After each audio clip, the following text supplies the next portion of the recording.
So welcome to this week's video series. We're talking about, again, that really important topic of athlete resiliency, mental toughness, whatever you want to call it. Every coach wants it in their athletes, and we all want to try and develop it as coaches. And that's part of our challenge, is to look at some specific strategies on how to develop this skill. We've spoken before about this in the context of this is a skill. It's not something that you were born with. It's not a personality trait. It's not even a behavioral style to suggest that a D or an I or an S or a C profile is going to be more or less resilient. So this is a skill that everyone can develop, and so we're going to look at two specific strategies on how to develop this skill. Firstly, we're going to look at what we call reframing. Now, reframing, really simply, is something that every person will already do. But once again, when we're talking about resilient people, we're talking about more consciously using this particular skill. Now, reframing is simply changing the meaning of something.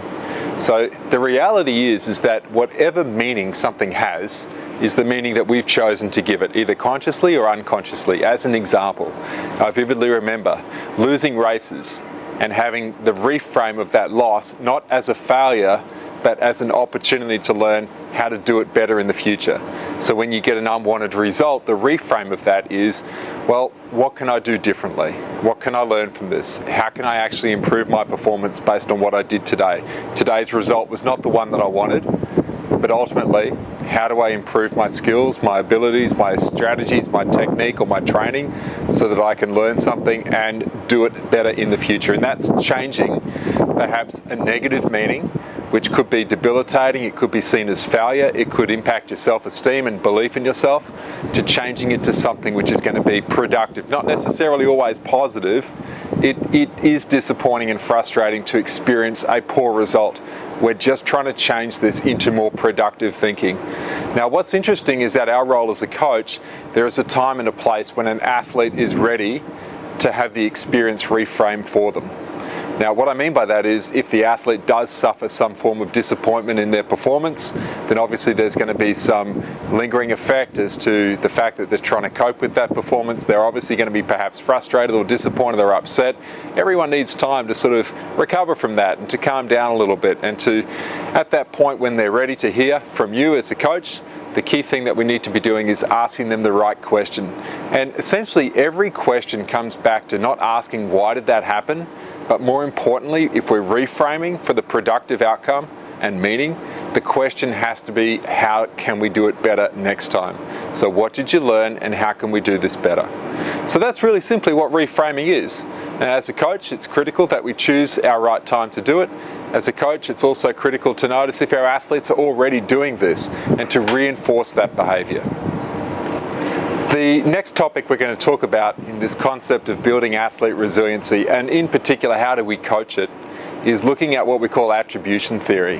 Now, attribution theory is really just analysing when an athlete has a good or a poor performance, what do they attribute that to? Because what we found is that resilient athletes more likely attribute their success, or even failure in some cases, the unwanted result that they sometimes achieve, but they attribute that to something that they did. They attribute it to a behavior that they did. It could be their strategy or their technique or how they executed under pressure. And so what that sounds like is when an athlete did not get the result that they want, they very quickly talk about the fact that, well, what I need to do differently in the future is to execute my particular technique better. I wasn't good in the rougher conditions, or I didn't handle the environment as well as what I would have liked to. And so therefore I need to improve in these particular areas. As opposed to attributing it to something which is inherent to themselves, perhaps their personality, their identity. An example of that is saying that, well, I didn't succeed simply because I'm no good, or I'm just not good at this sport, or I'm just not a great athlete, or I just don't have what it takes. When an athlete starts making comments like that, what they're really attributing their lack of performance to is deep inside themselves, their identity, how they see themselves, as opposed to just a behavior that they can improve.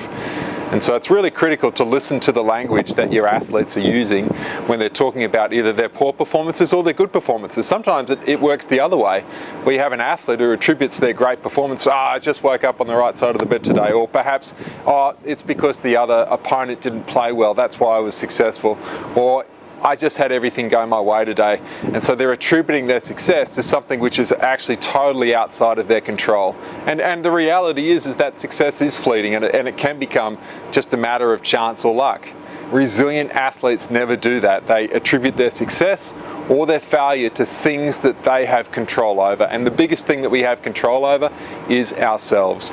In the past, we've done a video about the circle of control and the circle of influence, which is another very critical model to understand if we're trying to develop this level of resiliency in our athletes.